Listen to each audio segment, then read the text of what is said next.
तो स्टूडेंट यहाँ पर मैंने सबसे पहले हेडिंग लिख रखी है क्रांतिक कोण या क्रिटिकल एंगल। देखो इससे पहले वाली वीडियो में थोड़ा सा इसको डिस्कस कर चुका हूँ, अगर आपने पुरानी वीडियो को देखा है तो आपको पता होगा। देखो स्टूडेंट समझो, जब कोई प्रकाश की किरण सघन माध्यम से विरल माध्यम में जाती है, तो देखो दिखाई दे रही है आपको कोई प्रकाश की किरण है, जब इस सघन से विरल में जाएगी तो अविलंब से दूर हटती है, आपको मैं बता चुका हूँ पहले ही प्रकाश का अपवर्तन में। तो जब प्रकाश की किरण सघन माध्यम से विरल माध्यम में जाती है तो ये अविलंब से दूर हटती है। तो देखो ये किरण ऐसे आ रही थी, लेकिन यहाँ पर टकराने के बाद ये उधर हो जाएगी। क्यों?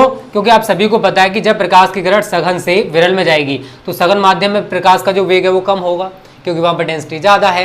लेकिन जैसे ही वो वायु में प्रवेश की, विरल को हमने वायु से रिप्रेजेंट कर दिया और सघन को अगर हमने कांच मान लिया, तो विरल माध्यम में जो प्रकाश का वेग है वो ज्यादा होगा और सघन माध्यम में जो प्रकाश का वेग है वहां पर कम होगा। इसी वजह से जब प्रकाश की किरण सघन माध्यम से विरल माध्यम में आएगी तो अविलंब से दूर हट जाएगी। तो पहला कंडीशन हो गया।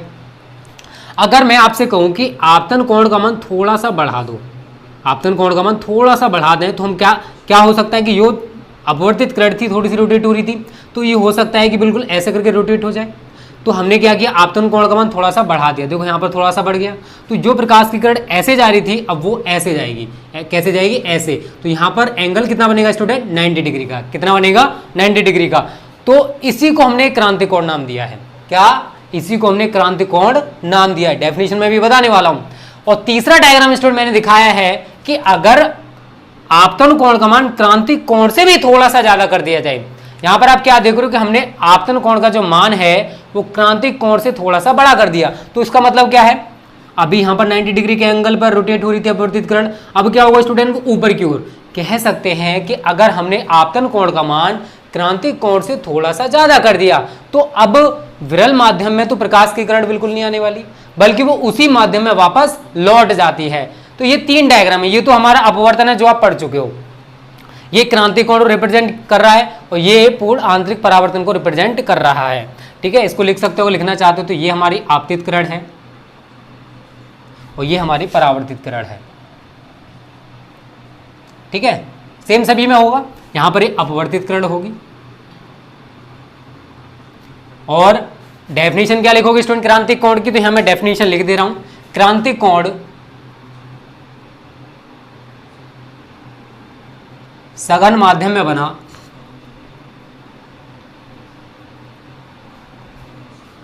वह आपतन कोण है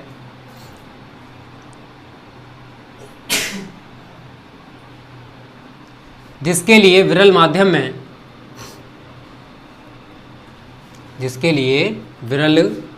में अपवर्तन कोण 90 डिग्री होता है। ठीक है, और इसे किससे रिप्रेजेंट करते हैं स्टूडेंट? सी से। क्रिटिकल एंगल सी से इसको रिप्रेजेंट किया जाता है। तो देखो आपको सेकंड डायग्राम दिखाई दे रहा है, तो यहां पर हमने सी क्रांतिक कोण दिखाया है और अपवर्तन कोण जो विरल माध्यम है उसमें कितना? 90 डिग्री। क्योंकि आप सभी को पता है ऊपर वाला माध्यम कैसा है? सघन। और नीचे वाला माध्यम कैसा है स्टूडेंट? विरल। कैसा है? विरल।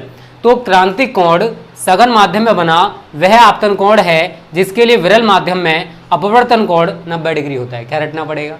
बहुत ईजी डेफिनेशन है यार। अगर एक बार सही तरह पढ़ लिया, डायग्राम को समझ लिया, तो इस डेफिनेशन को आसानी से बना सकते हो। फिजिक्स को रटना नहीं, समझना है। इतने इजी वे में पढ़ाऊंगा कि टेंशन ना लो।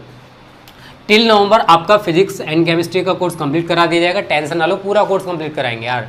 एक एक पॉइंट आपको कराया जाएगा। ऐसा कोई क्वेश्चन नहीं होगा बोर्ड एग्जाम्स में जो आपको हमने ना कराया हो। ओके, तो स्टूडेंट ये तो हो गया क्रांतिक कोण। अब मैं थोड़ा सा देखो इसका एक सूत्र निकल के आता है क्रांतिक कोण के लिए, उसको बताने वाला हूं। पहले मैं इसको मिटा देता हूं जो यहाँ पर डायग्राम बना हुआ है। ठीक है ना, ये आपको पूरी तरह से क्लियर हो गया होगा स्टूडेंट। और अगर कोई चीज समझ में ना आया करो तो कमेंट बॉक्स स्टूडेंट आपके लिए बना होता है, हमें कमेंट करके जरूर बताया करो। ठीक है, तो आगे लिखोगे यदि विरल माध्यम को एक, हमने देखो विरल माध्यम को एक और सघन माध्यम को दूसरी रिप्रेजेंट किया, तो मैं यहाँ पर यही लिखने वाला हूँ। यदि विरल माध्यम को एक व सघन माध्यम को 2 से प्रदर्शित करें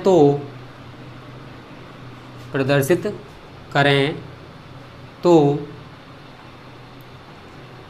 सघन माध्यम के सापेक्ष विरल माध्यम का अपवर्तनांक, विरल माध्यम का अपवर्तनांक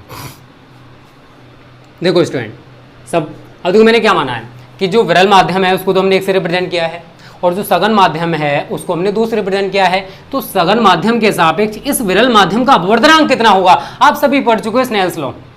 अब देखो किसके सापेक्ष बोला स्टूडेंट, अपवर्तनांक n होता है। अब हमने बोला है सघन माध्यम के सापेक्ष विरल माध्यम का अपवर्तनांक, समझ लो देखो इसको कैसे बोला जाता है। जो हमने आगे ले लिया दूसरा माध्यम क्या है, सघन है, और पहला माध्यम हमारा क्या है, विरल। तो हम क्या बोलेंगे इसको, सघन माध्यम के सापेक्ष विरल माध्यम का अपवर्तनांक। और ये होता क्या है स्टूडेंट, आप सभी को पता है, मैं आपको करा चुका हूँ, n बराबर sine I upon sine R. क्या कराया है, sine I upon sine R. अब एक चीज बताओ, आपतन कोण यहां पर कितना है, c है, तो मैं i की जगह c लगा सकता हूं।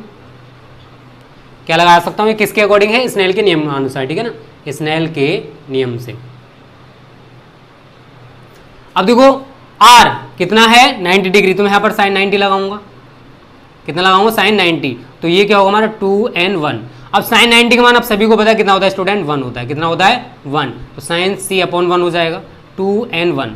अब देखो अगर मैं आपसे इस तरीके से इसको लिखूं, but 1n2 is equal to 1 upon 2n1, कोई परेशानी होगी, कोई दिक्कत नहीं यार। 1n2 मतलब पहले माध्यम के सापेक्ष जो दूसरे माध्यम का अपवर्तनांक होगा 1 अपॉन दूसरे माध्यम के सापेक्ष पहले माध्यम के अपवर्तनांक के बराबर होगा। तो मैं इसको हटाकर अगर इसको लिख दूं तो किसी को कोई परेशानी होगी। देखो मैं यहाँ पर चलो 2n1 ऐसे करके लिख लेते हैं इसको, 2n1 बराबर 1 अपॉन 1n2, ठीक है। दोनों में से कैसे भी लिख सकते हो, कोई दिक्कत नहीं है। तो मैं 2n1 को हटा के ये वैल्यू लिख दूं तो कोई किसी को परेशानी होगी, कोई दिक्कत नहीं है ना। वही चीज़ तो हमने बोला है कि यहाँ पर जो दूसरे माध्यम का अपवर्तनांक होगा, दूसरे माध्यम के सापेक्ष पहले माध्यम का जो अपवर्तनांक होगा वो 1 अपॉन पहले माध्यम के सापेक्ष दूसरे माध्यम के अपवर्तनांक के इक्वल होगा, ठीक है ना। पहले इसका स्क्रीनशॉट ले लो, फिर मैं आगे बताने वाला हूँ कि आगे आप क्या करोगे इसमें, ठीक है।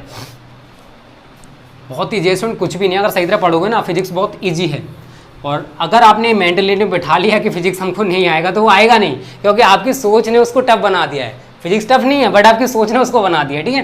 तो आगे लिखोगे 1 अपॉन 1n2 बराबर साइन सी अपॉन 1, या मैं इसको क्या लिख सकता हूँ, क्रॉस मल्टीपल मारोगे तो क्या आएगा, 1n2 बराबर 1 अपॉन साइन सी, ठीक है। ऐसे करके लिख सकते हैं, कोई दिक्कत नहीं है। तो ये हमारा अपवर्तनांक के लिए सूत्र निकल के, क्रांतिक कोण के लिए सूत्र निकल के आ जाएगा। मैं इसको मिटा देता हूँ। अगर मैं यहाँ पर मानूँ स्टूडेंट कि यदि पहला माध्यम वायु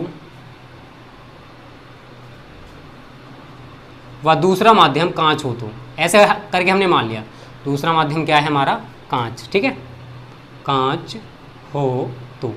अब देखो पहला माध्यम क्या है, वायु, और दूसरा माध्यम क्या है, कांच। तो पहले की 1 की जगह a, n और 2 की जगह g बराबर 1 अपॉन साइन सी। तो इस तरीके से भी सूत्र बन जाएगा, ठीक है, टेंशन ना लो। अब ये क्या है, वायु के सापेक्ष कांच का अपवर्तनांक बोलेंगे इसको, क्या बोलेंगे, वायु के सापेक्ष कांच का अपवर्तनांक बराबर 1 अपॉन साइन सी। ओके स्टूडेंट, यहाँ पर एक नोट पॉइंट लिख लेना, क्रांतिक कोण का मान, क्रांतिक कोण का मान लाल रंग के लिए सबसे अधिक, लाल रंग के लिए सबसे अधिक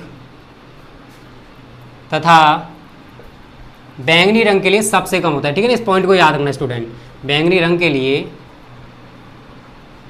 सबसे कम होता है। तो अब आपसे कोई पूछे कि क्रांतिक कोण का मान किस कलर के लिए सबसे ज्यादा होता है, तो क्या बताओगे आप सभी, रेड कलर के लिए, ठीक है। और सबसे कम बोला जाए तो किसके लिए बताओगे स्टूडेंट आप सभी, बैंगनी कलर के लिए। तो ये 2 पॉइंट याद रखना, ये तो हमारा सूत्र हो जाएगा, ठीक है ना। इन दोनों को, ये क्या है, हमारे सूत्र हैं। अब क्रांतिक कोण तो स्टूडेंट हमारे यहीं पर समाप्त हो गया। अगर आपसे कोई क्रांतिक कोण पूछता तो डेफिनेशन आप ये बताओगे, और सूत्र की बात करेगा तो आप सूत्र या तो ये या फिर ये। और अगर पूछेगा कि किस कलर के लिए क्रांतिक कोण का मान सबसे ज्यादा होता है तो वो होता है रेड कलर, और सबसे कम की बात करेगा तो होता है वॉयलेट कलर, ठीक है ना, बैंगनी रंग। तो उम्मीद करता हूँ यहाँ तक आपको सब कुछ क्लियर हो गया होगा, ठीक है। कोई भी दिक्कत है बता देना स्टूडेंट, ठीक है ना। इसको मिटा देता हूँ मैं, स्क्रीनशॉट ले लिया होगा सभी ने। अब देखो बात करते हैं थोड़ी सी हम पूर्ण आंतरिक परावर्तन की। अभी तक तो हमने क्या पढ़ा, केवल क्रांतिक कोण। अब देखो पूर्ण आंतरिक परावर्तन की डेफिनेशन क्या होगी, क्या शर्तें होंगी, बहुत ही ज़्यादा इंपॉर्टेंट टॉपिक है। इसके अनुप्रयोग भी पूछे जाते हैं जो कि मैं आपको प्रैक्टिस सेट में कराऊंगा, ठीक है।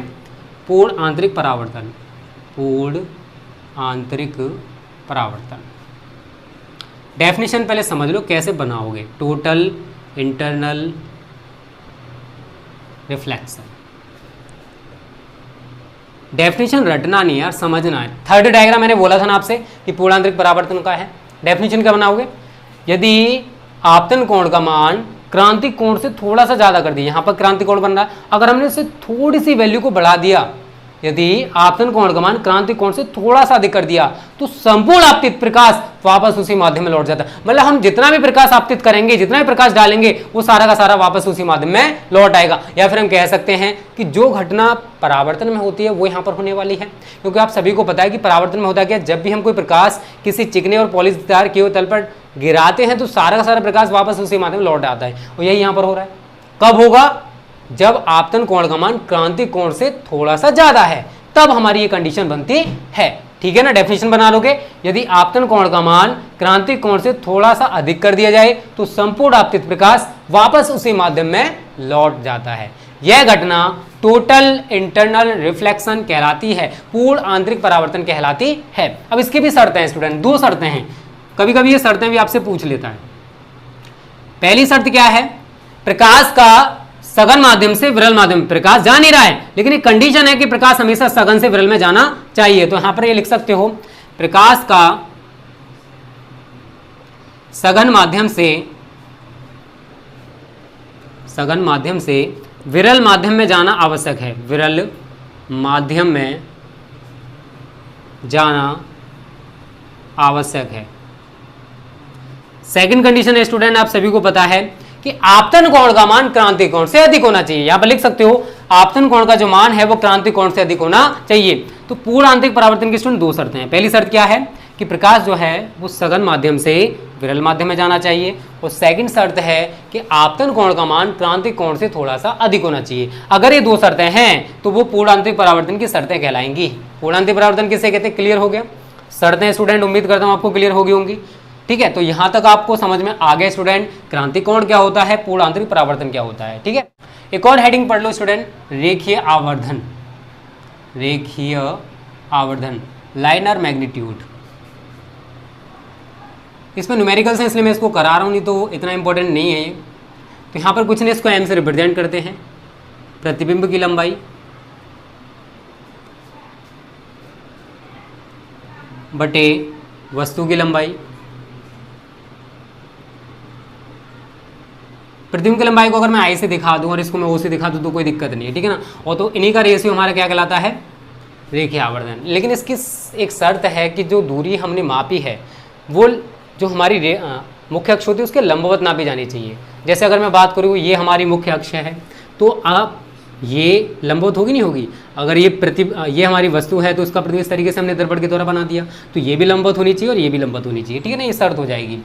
एक और सूत्र है स्टूडेंट जो कि सी से निकाला जाता है, I/O is equal to minus के V/U, ठीक है ना। इसको भी समझ लेना क्योंकि इस पर न्यूमेरिकल्स होने वाले हैं कि जो रेखीय आवर्धन, ये डेरिवेशन में छोटा सा डेरिवेशन है, उसको छोड़ो, इतना इंपॉर्टेंट नहीं, इसलिए इसको नहीं करा रहा मैं, ठीक है। बस ये सूत्र याद रख लो जिससे कि हमें न्यूमेरिकल्स में दिक्कत ना आए। I के यहाँ पर प्रतिबिंब की लंबाई, O क्या है वस्तु की लंबाई, M क्या है रेखीय आवर्धन, और V क्या है दर्पण के ध्रुव से प्रतिबिंब तक की दूरी, और U क्या है दर्पण के ध्रुव से वस्तु तक की दूरी, ठीक है। तो यहाँ तक आपको सब कुछ क्लियर हो गया ना। रेखीय आवर्धन किसे कहते हैं, किसी दर्पण से बने प्रतिबिंब की लंबाई तथा वस्तु की लंबाई के अनुपात को रेखीय आवर्धन कहा जाता है। M बराबर आप ये भी लिख सकते हो, ये भी लिख सकते हो, या फिर इससे एक डेरिवेशन निकल गया था, वो ये निकल गया था माइनस V/U। चाहे अवतल दर्पण हो चाहे उत्तल दर्पण हो, दोनों के लिए यही सूत्र रहता है। अवतल व उत्तल दर्पण के लिए